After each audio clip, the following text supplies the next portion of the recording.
you have to begin navigating your belief systems. Belief systems are one of the hardest things to see because it's like being in one of those mirror houses, a fun house with all the mirrors. Your reality is very, very distorted.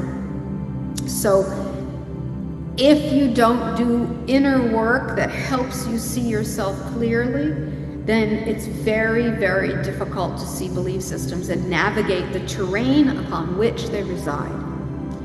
So this is your challenge right now, and you're seeing this played out on your world, all over your world, with all of the different belief systems fighting each other.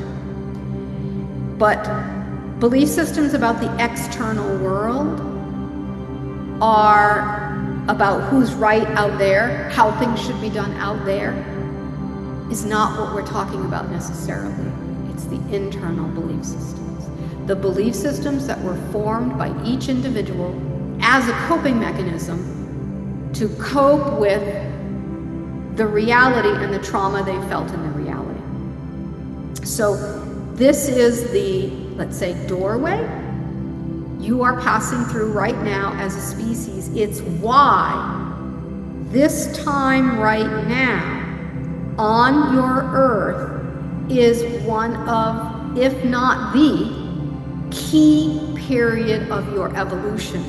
Because once you get through this reality distortion phase, what's on the other side? New consciousness. That's the breakthrough. That's where you're heading, but it's a little bit of a wild ride to get there.